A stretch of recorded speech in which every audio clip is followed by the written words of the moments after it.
Hey Gearheads, and welcome to Garage Talk. I'm Corey. I'm Holly. Back there is Tucker. Yep, that's me. And as it sits right now, we're in an EV. But we do have a gas engine because we are in a plug-in hybrid electric in the 2023 Kia Niro plug-in hybrid electric vehicle, to be exact. And in this video, we will tell you how this compact SUV EV fits our family of three. Stay tuned.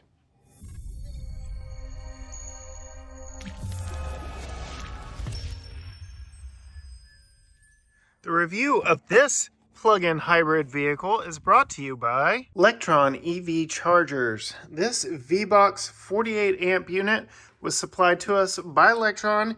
Even comes with this nifty J-hook for hanging the cord and storing the J1772 plug so that when we are not currently plugging in and charging a vehicle, it stores very conveniently right here. You can learn more for yourself in the link down in the description below. Charging started. All right, Holly. We've had this one for a week. You have had extensive time in it. Yep. I think I've driven it to go take pictures of it and to go attempt to put fuel in it. That's a whole nother story. But I really haven't spent a good majority of my time in here like you have. Right. What? This has been my vehicle this week. Yes, it has. What have been your thoughts? I guess we can start outside, work our way inside, start driving. Yeah. What have been your thoughts of the Kia Niro EV? Plug-in hybrid. Well, I don't like the name Niro, but other than that, it's spelled differently. But, yeah. I really like the styling of this car. Oh? Yeah, I think it's super fun. You know, it kind of reminds me of the styles that the Mini does with, like, you know, you've got the different colors. There's a lot of black accents on the side. Including that blade down the side. Yes, it's very nice, very interesting. And the blue color on this, do you know the name? No. Oh, me neither. Either. But it is very pretty. It's an interesting color. It's not your regular blue. Mineral blue. Mineral. That doesn't even do it justice. No. But so this is a blue you like? I love this blue. Okay. Love this blue. This is not a blue that is on like any other color. I mean, any other car that I've seen. I would say the closest is that new blue color that Subaru has. Okay. Like the one. The geyser blue? Yeah, maybe. Yeah, that's closer. Okay. I like it a lot, and I like the black accents. So the styling, very interesting. When it drove up to our house, I was like, oh, it's so pretty, it's so cute. And then it's got fun lighting elements, just kind of like the running lights up front and the echo of it in the lighting in the back. And then we've got those big taillights that go down the back. Yeah, too. it's So nice. it is definitely a striking vehicle that does not look like much else on the road. That is for sure. Right. Especially with that contrasting black blade on the side back there. Yeah, I like that a lot. Okay, so exterior styling is a win for you. What about the inside? There's a lot of things that I really like, and some things that I wish were a little different. Mainly, the biggest thing is like everything is this black, including all the way down the side. Half of the door on the side. Like, so that's going to show a lot of fingerprints and dust and scratches. No, I don't think it would scratch that easily. But yeah, I guess if you did scratch it. I mean, there's one right here. But I do like the styling of the dashboard here and that little N. Yeah. Yeah, and it has a blue color. I don't know if you can change it. Yeah. I'm sure you can. But that's really, what is that for? I don't know, but it looks cool. Visual interest. Visual interest. Well, it is visually interesting. Apparently, they are doing a good job with that whole visual interest because you like it. Yeah, I do. So, ambient light. There you go. Color. Refreshing sea. Oh, there you go. Yeah, just do that one. The pink one? Yeah. I think. But the refreshing sea was very refreshing, too. There you go. Now I like we got it. that. I'm just going to go ahead and put it on the Getting to the important stuff. PHEV screen right there. Very space-agey. I mean, from the doors that start up here on the dash and slide all the way down. Yeah. Very in-your-face placement of the buttons and not recessed or hidden. We've got two 10 1/4 inch screens, but much like the Kia Soul we recently tested, fairly basic driver information screen over there for you. Which is fine with me. Yeah. Like, all the basic information's there, right? you know, yeah, I don't love, I've said it before, I don't love it being completely digital. But the placement of the information is where I would like for it to be. Okay. So that's nice. We'll get into the numbers on that screen here in just a moment. How about that steering wheel? I feel like the steering wheel, as I keep messing with it, I like it. I don't know the price of this car, so that's one thing. So there's a lot of things that, if this is in the price range of what I think it is, I really like it a lot. You've been on a roll lately, so it probably is. It really is. I really like it a lot. So I like that there's the styling. It's just like, it's just different. It looks different. Space agey too. Then I like this little silver streak that goes around it. I wish it was a little bit more squishier, but as I said, I feel like this is probably a more economical car, affordable car maybe, and so that may change my mind. We've had two other vehicles with that exact same steering wheel. They were the same vehicle, but different trims. Can you remember what they were? No. The Kia EV6. Oh, yeah. So we've had the GT line and the GT, both of which had that wheel. There's a lot borrowed from the EV6 in here. Steering wheel being the main one. I like it. But then as we move down here... I'm not done with the steering wheel. Like the seats, it is also heated, and also like the seats, it works. Burn your hands? Capital letters word, you mean oven mitts? Oven mitts to drive it. Interesting. All right. But that's not a bad thing. No. Warms you up quickly. Warms you up quickly. You don't need any problems. Button overload or anything? No. Go ahead. You can talk about how you are. Stop it. Please stop putting this in your vehicles. I don't like it. Yes, I know. You have let me know in our Kia Sportage video, you can program it to stay on one screen or the other. I'm sorry, buddy. You can program it to stay on the infotainment controls or the climate controls. I get all of that. Stop putting this. It's unnecessarily complicated. It shouldn't be like this. And many other vehicles have figured out ways to declutter without doing this. Quick pause from that to talk about ride on the historic brick streets of downtown Tyler, Texas. Tucker, what do you think back there?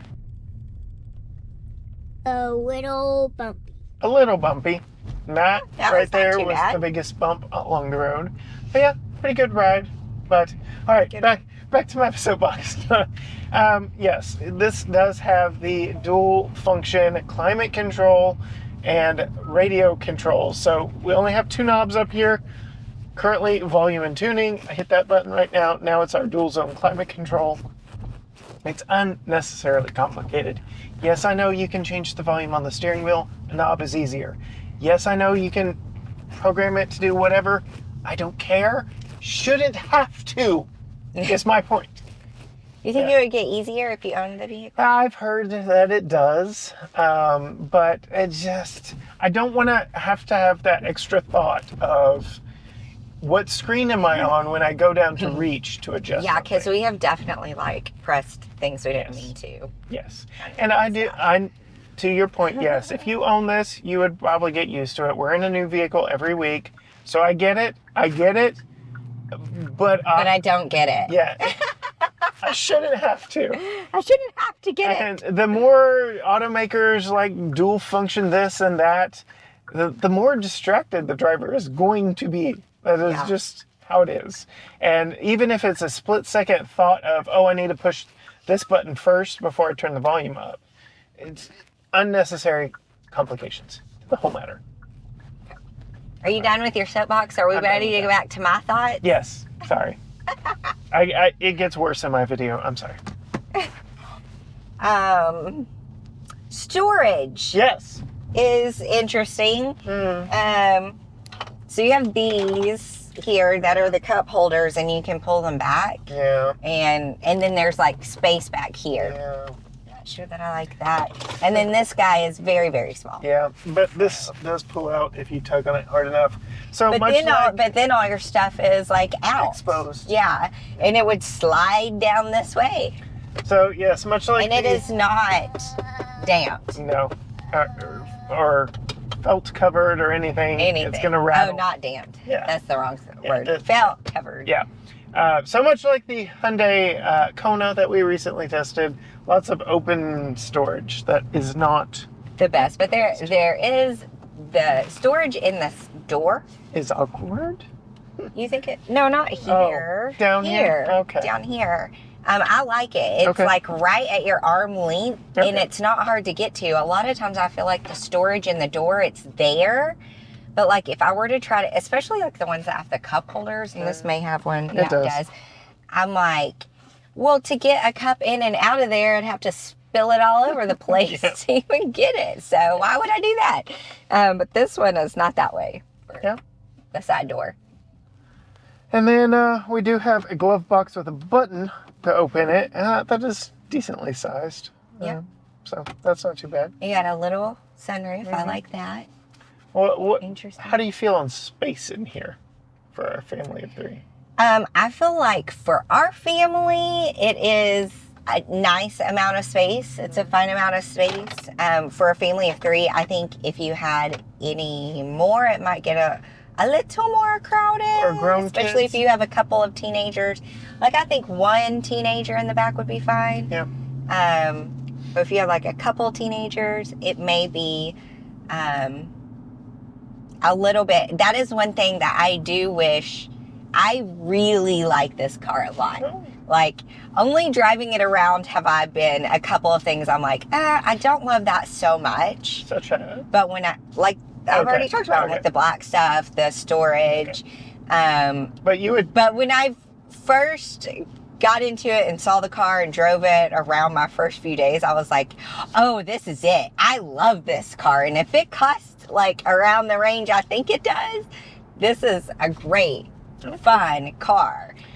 Well, And it's a hybrid, I like hybrids. plug-in hybrid at that. Yeah. So we'll get into that in just a moment because we were talking space and children. Now's a good time to put Tucker's child safety seat in. Not only like he's riding now, forward facing, but rear facing to see what it does for my passenger space up here. Putting a child safety seat in the back of the Kia Niro plug-in hybrid should be a fairly easy affair. There's plenty of room in here. Kia has really emphasized adding extra space, but I will note, hard plastic seat backs. These are very much like the EV6 seats. A lot of the interior of this vehicle really reminds me of the Kia EV6. I will note we do have lower latch points on both of the outboard seats, nothing here in the center, though the center seat belt is actually in the seat itself. We do have a 60/40 split bench, fairly flat folding load floor from the back, but the 60% is here on the passenger side where we typically like to put Tucker's car seat. So we're locking this 20% here in the middle upright when we put Tucker's child seat in. We do have top tethers all the way across, so that is a nice touch, but again, you're gonna need to borrow from the outboard or use the center seat belt to put a car seat there in the middle. We'll go ahead and bring Tucker's car seat into place. This is the same Graco Extend-A-Fit car seat he used when he was, tight fit here, rearward facing. Make sure we get it all the way there. Yeah, we're gonna have to move that front seat forward just a bit, which is an easy enough process because, well, it is a manually sliding front seat here in this model. But you can see here, we can snug this down with a good bit of room in between. Let's check out how much room that leaves for me in the passenger seat. Climbing in, actually, not that bad. I really like it. It's a comfortable vehicle. I could ride with Tucker back behind me in a rear-facing car seat for years if I had to, but yes, they don't stay rearward facing for all that long. But very nice, comfortable front seat here, even with compromised space from a rear-facing car seat. This is much better than our Jeep Cherokee was. That is for sure. But now let's go flip that car seat around and see what it's like as he has been riding this entire time, see how easy it is to install. So yeah, seating position still good up front, not compromised too much. This really would make a good starter family car, and it's economical to boot. But we are going to flip Tucker's child seat around and actually install it, see how easy or difficult it is to install in its forward-facing format. So lift the headrest up, drop this top tether down the backside. We'll worry about that in just a moment. These seats do not recline, so we don't have to worry about matching the angle of the car seat. What you get is what you get. Line it up. These lower tethers are fairly easy to get to. They're just kind of in between the seat back and seat bottom. And because of the height of this vehicle, it's really easy to get in and snug this thing down. Not bad up front here. Let's head around to the back to see what that top tether is like and check out that cargo area. Putting in that top tether, coming back to the rear cargo area. This does have Kia's smart access tailgate, but that is currently turned off. We can show you that in our solo review, but putting the top tether in this, it's fairly easy. Very interesting how they have it just kind of a cutout in the seat fabric back here. It's going to be a two-handed process to really snug it down, but I will say it is a fairly hard corner back here, so you're not going to be doing too much damage to the seat fabric, though you can see it's kind of pinching it just a little bit. So it's not going to be too much of a problem, but you can see just how shallow this is. It is not too far of a reach, so I give this a solid A+. I have now tightened this down, and you can see just a little bit of pinching here on the seat fabric. Nothing too much to complain about. And as you can see, a very shallow reach in, so very easy to tighten this down. For me at 5'10", I would say maybe a shorter person might have to climb in here a little bit just to get that down, but still a nice touch. And then being the plug-in hybrid variant, we do not get an adjustable floor down here in the bottom. This is where all our battery stuff is stored, and you can see our charge cable right there. So all that additional storage is taken up by the battery for this plug-in hybrid variant. So just so you know, this is the max cargo space that you can get. And I do believe that is why these seats do not recline. You can see they should recline, but I'm guessing just because of how everything is packaged underneath this floor here, on the plug-in hybrid, they do not. Just an interesting look there. It is a power hatch. I'll go ahead and show you here. I'm 5'10", just above my head, closes very easily and nicely. We do have not a dual level rear cargo back in the back because, as you mentioned before, cutting away to talk about Tucker's child safety seat, this is the plug-in hybrid version. So the battery is stored back there. So we do lose a little bit of overall storage space, but I don't feel like you're losing a lot. You just don't get to multi-level that rear storage. And oddly enough, the back seats no longer recline. Again, I think it's a packaging issue. Being that this is a plug-in hybrid, but some interesting sacrifices. But being a plug-in hybrid, how's it drive? Really nice. I really like driving this car. So I have looked. I would hate it. Oh. Why? Why? You like electric vehicles. We've got one coming, and when I told you, you were very excited. I know. You're just mad because it's not red? Yes. Okay. Okay. I definitely hate the color inside and the color outside. But we can change the lights to red Yes. that we can see at night. Would that make it better? Yes. All right, there you go. So, I went and checked as soon as I got back from my trip. You've driven exclusively on electric power in this That's plug-in hybrid. because I'm a very efficient driver. To that end, you do get, on a full charge, based on the EPA, 34 miles of all-electric range for the gas engine chimes in. And as long as you don't floor it or beg of all of the power immediately, that stays true. The engine stays off. We are in comfort mode right now. You can turn it to sport. That will turn the gas engine on. But yeah, you've driven exclusively while I was gone in electric power. We're at 86% now, 26 miles to go.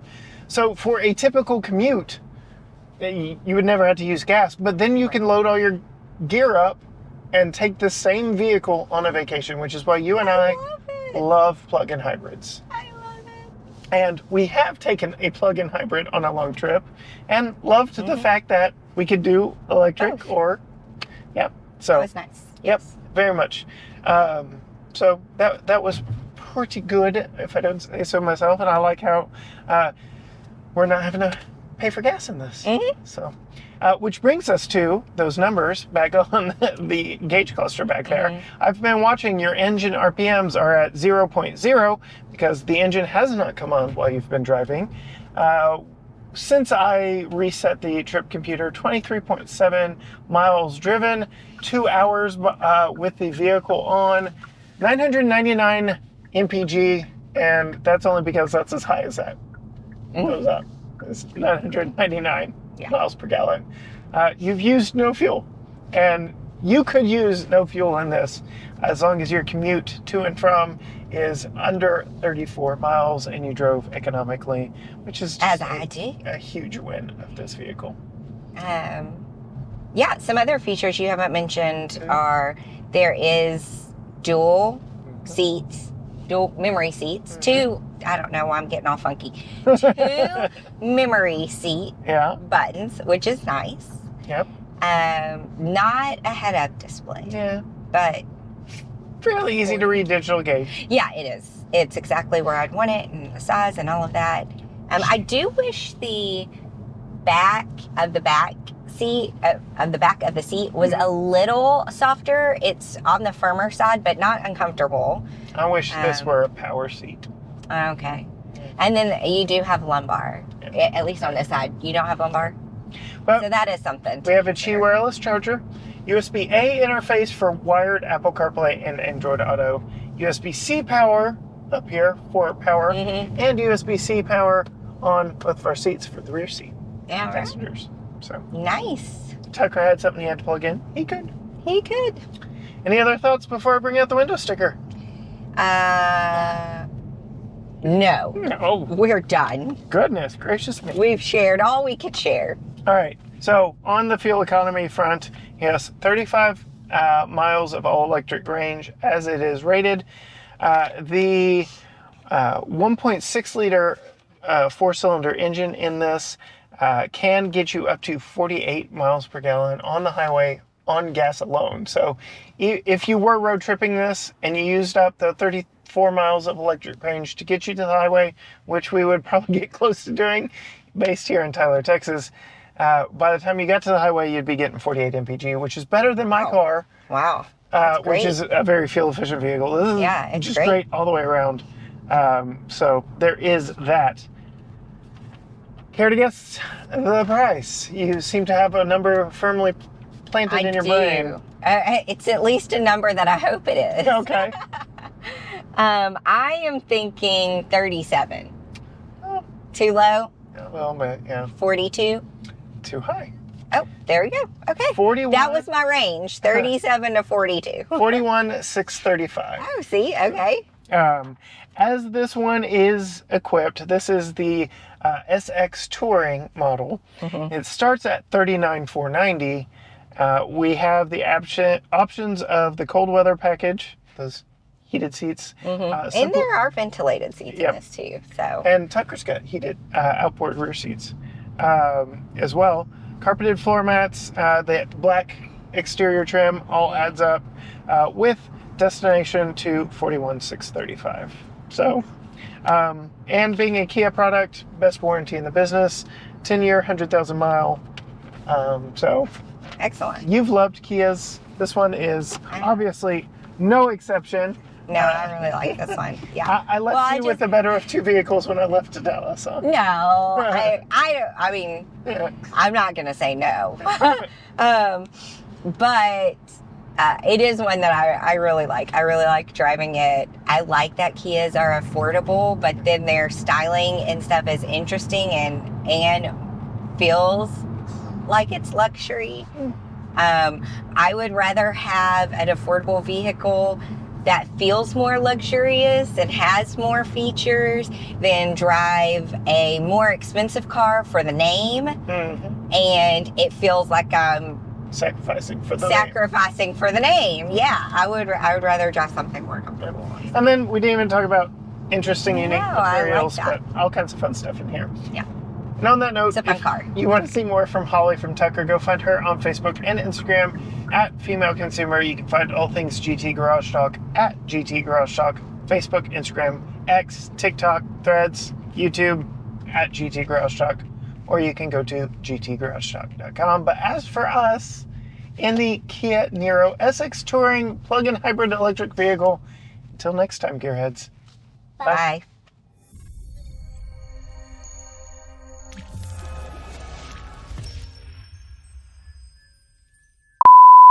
I blinked a couple times. Blah, blah, blah, blah, blah. Everybody ready? I'm ready. I'm not ready. I'm ready. I'm not ready. I'm ready. I'm not ready. I'm ready. I'm not ready. I'm ready. I'm not ready. I'm ready. I'm not ready. I'm ready. I'm not ready. I'm not ready. I'm ready. I'm ready. I'm not ready. Okay, I'm ready. Guys, guess what? What? I see a car just as Rudolph. Yeah, this. Stop it. Why did they do it? It's so terrible. They are you frustrated and sad? That was a little dramatic. Oh, the cameras are still rolling. Just so you're beefing it up. Is that how you say it? Beef it up? Where are we going? Ham. Amp it up? Ham. Ham it up. Wrong Oh. Beef it up. I love it.